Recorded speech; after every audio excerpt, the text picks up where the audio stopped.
Welcome back to Two Crows Podcast. I'm your host, Tyler Holmes, and today we have a listener tale.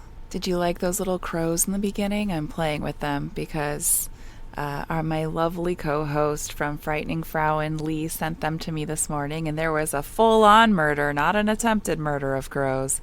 They were everywhere, and it really looked like the birds. And it was a little pandemic-y looking. So this listener tale we're going to do, the first one here is fiction. And it always surprised me when I was growing up that the default to works of literature was untruths and fables, where fiction is not true, and then nonfiction means it's not true. And that makes it real. It just seemed interesting to me. So they wrote me two. One, this first one is a work of theirs that is written by them from their mind and is not true. And the second one that they wrote me is a true tale that they experienced. So I'm going to dive into that first one here. This is written by a listener and patron. I'm going to call them Jay. Now, they've written me a couple other stories, and they've been really good, and I have not read this one before. I am reading it here, so you're getting it with me. The Tale of Mercy Brown, the Last Vampire. Mary had passed away, and her husband George was beside himself with grief. His eldest daughter was dying before his eyes, and he could do nothing to stop this horrible disease.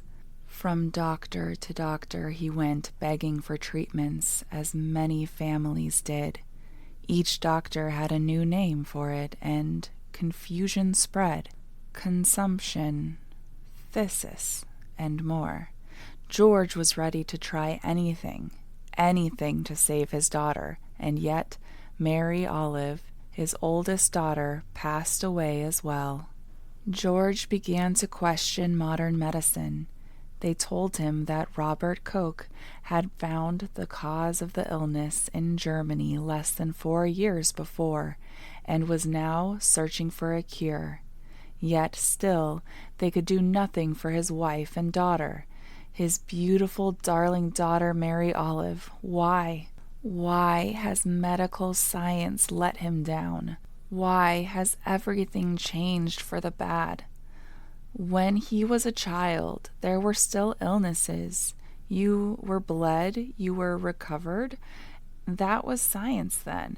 Science now said bloodletting was wrong, yet they still could not save his darling daughter. They had let her die. In secret, he began his own protection for his family.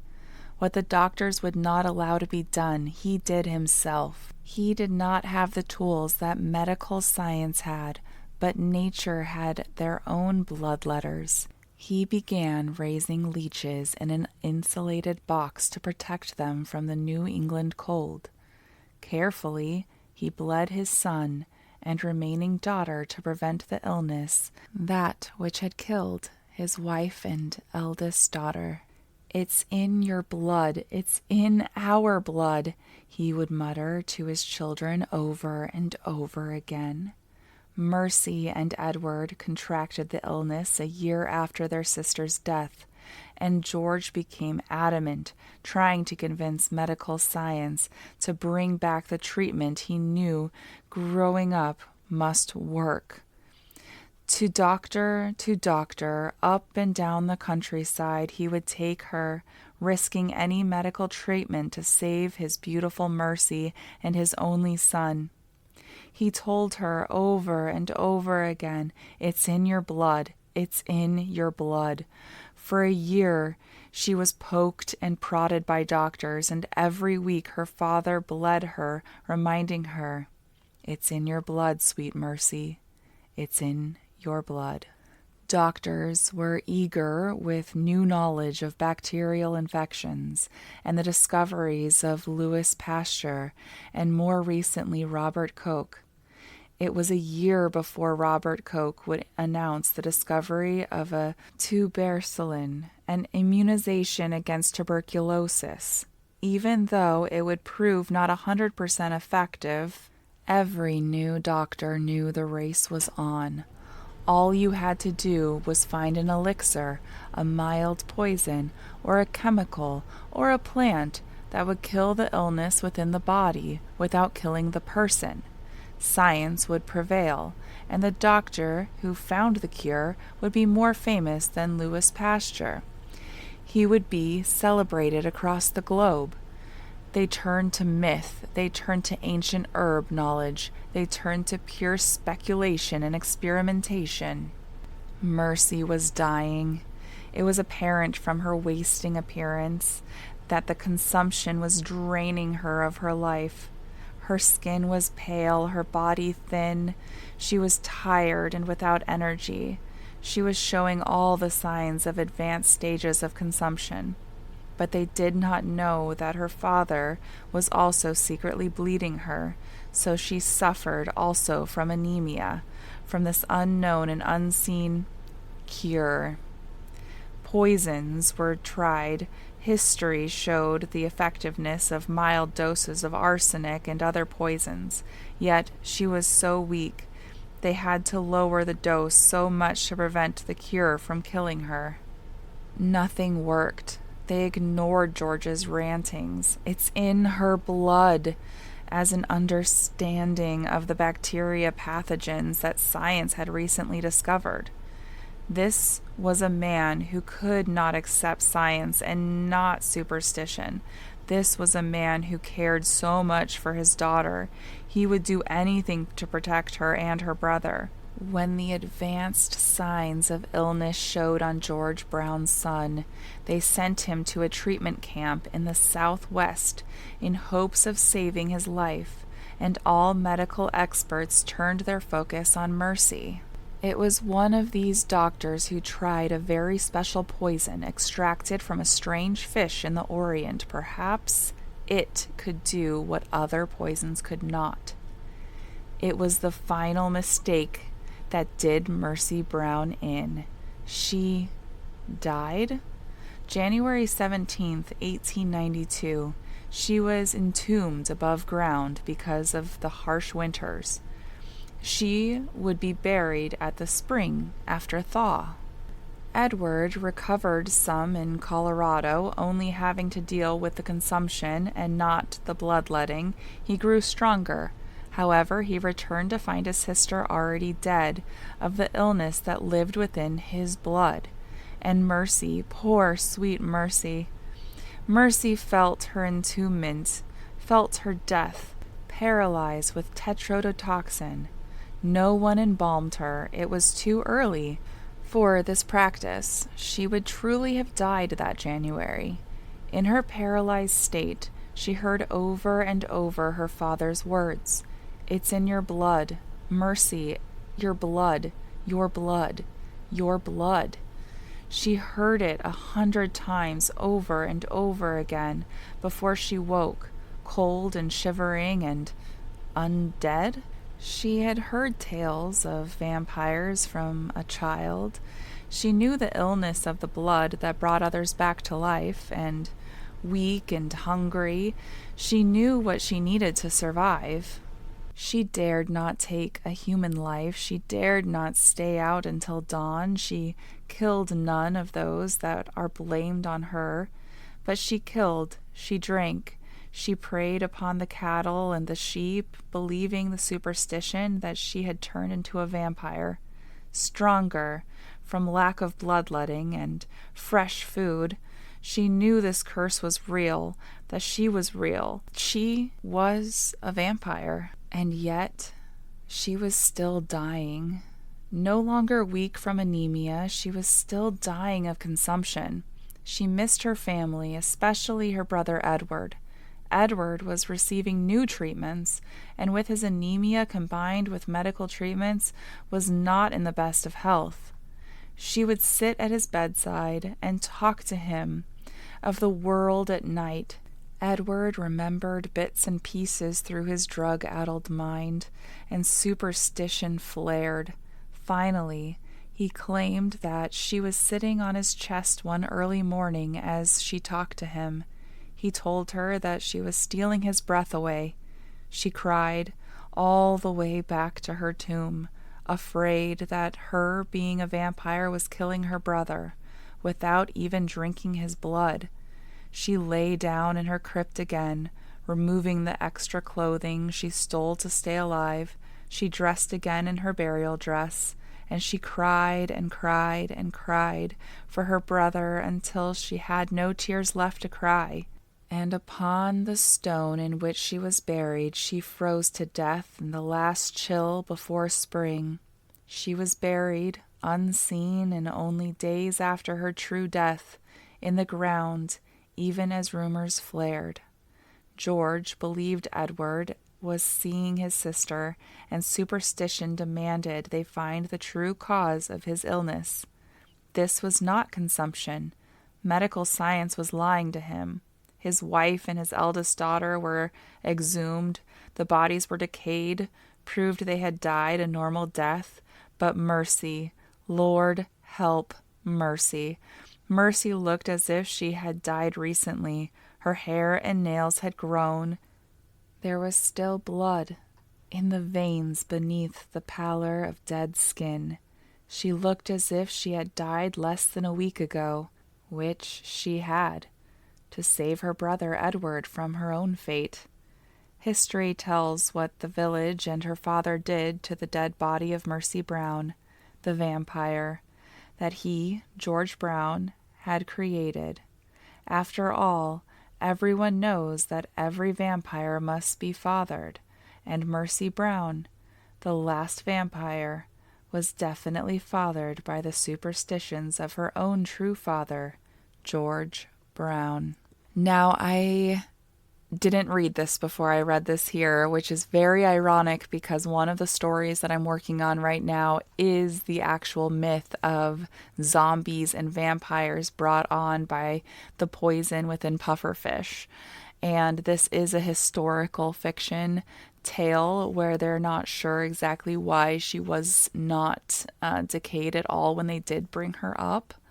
But they put this tale into effect of why she appeared to have only died moments before being brought up. She had not decayed at all. And it was thought that it was possibly the cold ground that kept her preserved. Others believe that she did wake up. And others believe that there's some other abnormality within the poisons that were put in her body that preserved her. So it's very interesting. If you look her up, this is a case that did really happen, but the myth behind it is what they're writing about, which is very entertaining as well as baffling and possibly true. So it is definitely something that I'm going to look further into. There's a lot of cases in South America that they believed that they were zombies and not vampires. So very interesting. And then there's also cases in other parts of the world that they believe that they're vampires, and it is brought on by the pufferfish venom or a similar venom that they were given as a medicine. So it's very fascinating that this is actually historical fiction. Thank you, Jay. I really, really appreciate this tale. I'm going to record your other one in a separate episode.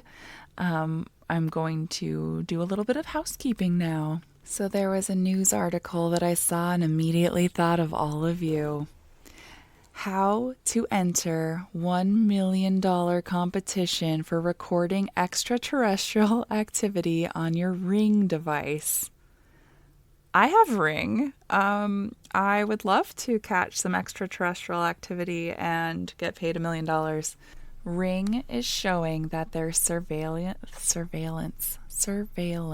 I'm leaving this in there because you can see how long it actually takes me to record these because of my dyslexia. I have to try over and over again with some of these words and had to skip some of them in this story because my brain, I could do it when I wasn't recording myself or in my head, but out loud, the words just were not coming out. So I apologize, Jay, for any words that I skipped because I just could not. So it may sound polished and all sensual or whatever you want to say my voice is, but it is not like that the whole time I'm recording. And maybe I should do a live stream for Patreon of me recording sometime so you can see how long it actually takes and what it takes to go back, re-listen, see what I did wrong, and if I did say something wrong, and then re-record that part, because it does take quite a bit of editing and recording for these. My Frightening Frauen videos, we do it one take, you get what we get, and because there's two of us talking and it's back and forth, where this is just me talking and you don't want to hear me going blah, blah, blah, blah, between me having to reset my tongue to continue on recording. So, okay, back to the article. So Ring is showing that their surveillance camera record more than just suspicious human and animal activity. They're also ready to capture any extraterrestrial beings.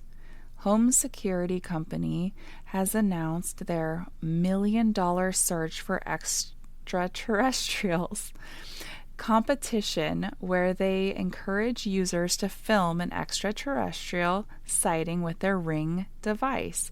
The company announced Wednesday the contest, open only to Americans at least 18 years of age or older, is to capture unaltered scientific evidence of real extraterrestrial life forms with a Ring device. One winner will receive the grand prize of $1 million, awarded with $50,000 payments as a year for 2 decades. Hey, I will gladly take $50,000 a year. I would be able to pay most of my bills with that. Not my mortgage, but everything else. The company said customers all over the world capture life's unexpected and delightful moments through their Ring video doorbells and cameras. Now, you could be rewarded for catching an otherworldly sighting. Ring said in a press release, whether it's a video of an extraterrestrial walking or flying. Oh my gosh, I have the hiccups. I am so sorry. This is not the most sensual of my podcast episodes. I burped and edited that out. I probably should have left it in. Walking or flying up your driveway and asking for directions, or an unidentifiable life form exhibiting unusual and extraordinary behavior in your backyard. Submit your best footage. Videos must be submitted by November 3rd, 2023 at 11:59 p.m. No purchase is necessary to submit footage. I'm pretty sure a purchase is definitely warranted if you have a Ring camera. Maybe if someone gifted it to you, but I pay a subscription fee for my Ring camera to record and keep the footage. So I think that purchase is technically necessary. Yeah, and then it goes into the UFO briefing takeaways, how NASA hopes to shift UAP's talk from sensationalism to science. A space and extraterrestrial expert will review all video submissions that meet contest requirements and submission criteria to decide if the footage is undoubtedly evidence of an extraterrestrial life form, according to Ring. How to apply for the $1 million sighting competition. To submit your surveillance footage for the contest, visit ringmilliondollarsightings.com before November 3rd's deadline. You are free to submit your scientific evidence from now until the contest ends on November 3rd. If you don't locate any real extraterrestrials, don't worry, you can still enter to win. To enter, simply capture and submit your most creative interpretation of an extraterrestrial sighting on your Ring device, and you will be in the running among your Earthling peers to win $500 Amazon gift cards. Oh my gosh. Okay. Challenge accepted. Ring offers chance to win $500 for creative alien footage. As stated, if you can't capture unaltered extraterrestrial footage, don't sweat it. Ring is also asking. Oh my gosh, you guys have to help me with this. I'm going to add some items to my wish list so that maybe I can win this. So it's called the Out of This World contest. Users are asked to submit creative and comedic alien content filmed on a Ring device for a chance to win $500 Amazon gift cards. Alien costumes, accessories, homemade spacecrafts, as well as extraterrestrial-inspired communication can be used to go above and beyond with your submission. Submissions for our Out of This World contest will be judged on their creativity, humor, and engagement. Tips for capturing the best alien footage. Ring provided some helpful and fun ways to lure extraterrestrial activity to your home. So you need to add motion detection, smart lights, and make sure Ring cameras can detect what you see. Place security cameras inside and outside your home. Turn on Ring's alien quick replies that greet guests and intruders with intergalactic Halloween replies. I have not even seen that. I need to go on and look. Add alien decorations to disguise your home as a safe and private space for all species to live. This is wonderful. I am definitely going to try to submit some things for this competition. I didn't even know about that second part until I was reading this. I'm sorry, I got excited. I'm not sensual anymore. I am very excited about all of this extraterrestrial, there I go, saying it weird again, activity. I'm going to be the best alien ever for this contest and maybe win a $500 Amazon gift card because Mama needs some new clothes for her new job she just got. I am so thankful for all of you. I don't have any new patrons this week, but I appreciate all of my patrons that I have. I did add another tier because I was requested to do so by my patrons. So there is a $40 tier now. That one will get mail from me. This tier, I will be collecting things throughout my journeys while I'm making content, while I'm ghost hunting. And if you do want, if you're in the top 2 tiers and you do want a link to access my website as well, it is for 18 plus. So is my Patreon. You will get that content as well. So feel free to message me. Also, there is a Discord for members of my Patreon. And then if you are both mine and Lee's Patreon, let me know. I will add you in, even if you're not in the tier, to get to Discord. I believe it is the $10 tier and up. Might be the $5 tier and up. I'll have to look. But if you're in even our bottom tier for both of us, which is $5.50 a month between both of us, I will add you to the Discord. So just let me know and I'll confirm with Lee that you're in both of them and I will get you added. It's just beginning when I'm recording this, so bear with me. I've made all the little sections, but I want to make it fun and engaging and places that we can all communicate and get along together. So yeah, that's what keeps this podcast running. I really, really appreciate all of you. I got gifts from my patrons for my birthday. One of them sent me some pickles and I keep them right next to me. You can see them in the video. I may have opened one and started eating some. Thank you. And I'm so awkward at ending these. I am so sorry. When I'm in my mode and I'm just like cryptids and going through the motions. But I'm also very excited because yesterday I found out I got the job that I applied for. It's only 1 day a week in the office. It's remote for the rest of the time, and they're very lenient about that with my surgery coming up. So I'm very, very excited about that. It's a job that I can do even from the hospital. They said that when I have my appointments out there that I can bring my work with me, that I have as much overtime as I need because there's a lot of extra work to do, and that'll help me get caught up from not working the last couple months. So I'm very, very thankful for that. And I'm thankful for all of you for encouraging me, checking in with me, making sure I'm doing okay. I found out that I also have carpal tunnel on top of everything else. Got poked and prodded and electrocuted. So that was fun. We're gonna try to put off surgery and do some other things like injections and physical therapy or occupational therapy for that, and try to not have to do surgery for that. But I do need surgery on my hips. My pre-op is the 17th of October. I'll find out when my surgery is, and then I need surgery on my sliding hiatal hernia, because every time I cough or throw up, as you guys know, I have gastroparesis.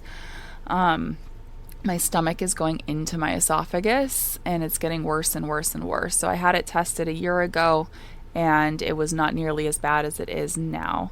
So it's definitely progressing really quickly, and they want to get that taken care of. But if you have any stories that you would like me to read, if you have poetry, stories of paranormal things, ghosts, hauntings, just weirdness, feel free to email them to me. I put my email in the description. If you have anyone you would like to talk about on Frightening Frauen, or somebody that you would like us to interview, get a hold of me there as well, and we will set that up.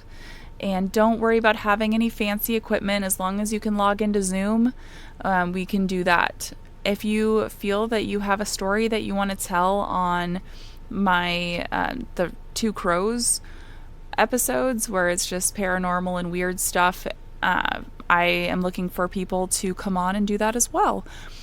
So yeah, I look forward to speaking with all of you and chatting with you and seeing you everywhere. And stay safe out there. Crow out.